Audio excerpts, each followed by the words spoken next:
Hello दोस्तों, welcome to our YouTube channel Tirth संस्कार।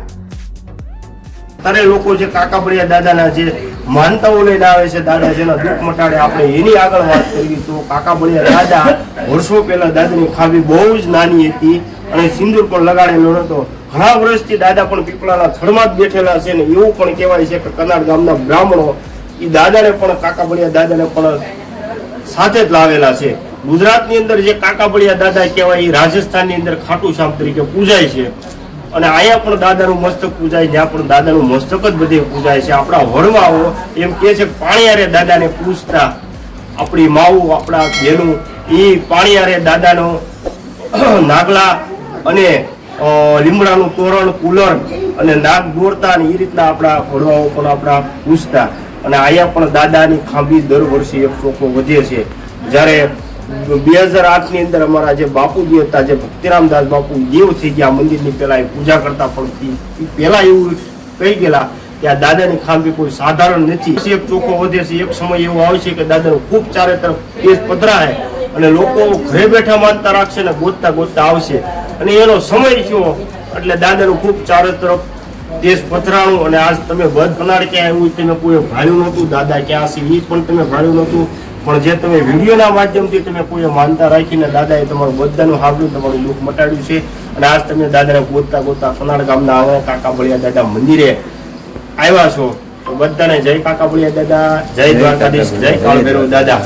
બીજું કહેવાનું એમ કે જે કાંઈ મનથી તમે માનતા રાખો ને એ દાદા બધું સ્વીકારે છે. નશીલી પદાર્થ ચડતી નથી.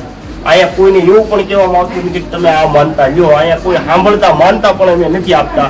તમારે પોતે માનતા લેવાની છે, તમારે છૂટું થવાનું છે. બારગામાં આઘે રહેતા હોય તો ઘરે બેઠા જ માનતા લઈ લેજો અને પાણીયારે દાદાનો દીવો કરજો. અને બૈરા હોય તો ખોળો પાથરી માથે ઓઢી દાદાને પ્રાર્થના કરજો. આદમી હોય તો માથું ટેકાવીને જે આપણી હિન્દુ ધર્મની પરંપરા છે એ પ્રમાણે દાદાની અરજી તમે કરજો પગે લાગીને. એટલે દાદા તમારું ભવિષ્ય સાંભળશે અને તમારી જે માનતા પૂર્ણ થાય પછી તમે કનાડ ગામે આવજો. દર્શન કરવા આવો તો શું છે, બાકી આઘે રહેતા હોય તો કોઈ અહીંયા ખોટા ખર્ચા કરીને અહીંયા આવવું નહીં.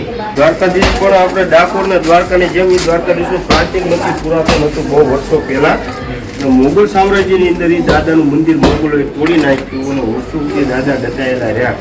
અને ત્યાર પછી કનાડ ગામના બ્રાહ્મણને સપને એવી કીધું કે મારે તારા ગામની અંદર બિરાજમાન થવું છે તો મને લઈ જા. એટલે ખબર કર્યું કે એના ભાઈને કીધું ભગવાન આ રીતના મને સપને આવી નિશાની આપેલા આવું કહે છે કે મારે તારા ગામમાં બિરાજમાન થવું છે.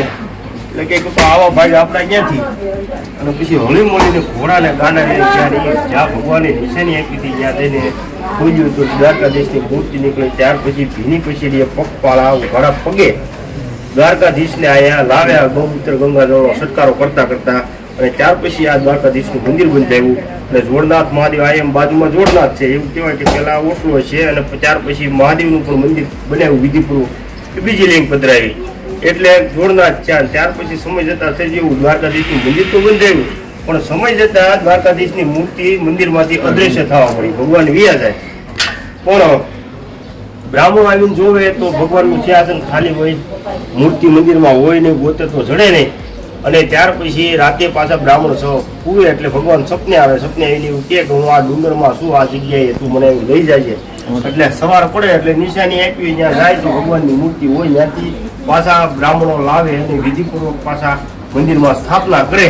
આવું અવરનવર આવ્યું એટલે કનાડ ગામના બ્રાહ્મણો કંટાળ્યા અને ભગવાનની સિંહાસનની બાજુમાં કોચવાળા લોખંડના કડા તૈયાર કર્યા અને ભગવાનને આકળથી બાંધી દીધા અને દરવાજે પણ તાળો મારી દીધો. પણ પૂજા પાઠ બહારથી થવા મળ્યા. ભગવાન વારે વારે વિયા જાય છે તો જાય નહીં એની માટે.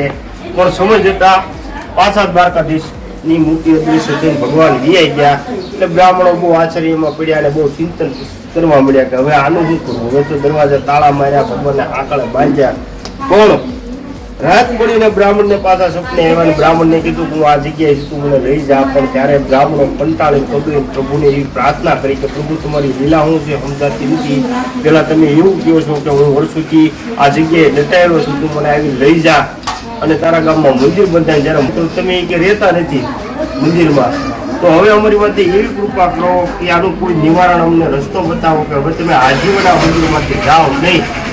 પ્રભુને ખૂબ પગર્યા. જ્યારે દ્વારકાધીશે એવું કીધું કે હવે હું કોઈ પ્રમાણે તું કરતો હું ન જાઉં ત્યારે બ્રાહ્મણ કીધું પ્રભુ તમે કેવો એ પ્રમાણે અમે કરશું, પણ તમે હવે અહીંથી જવાનું બંધ કરો. ત્યારે ભગવાને એવું કીધું કે હવે હું આ જગ્યાએ છું તું મને લઈ જા, પણ મારી મૂર્તિની સ્થાપના ન કરતો, સિંહાસન માંથી બિરાજમાન આમ નામ કરી દેજે.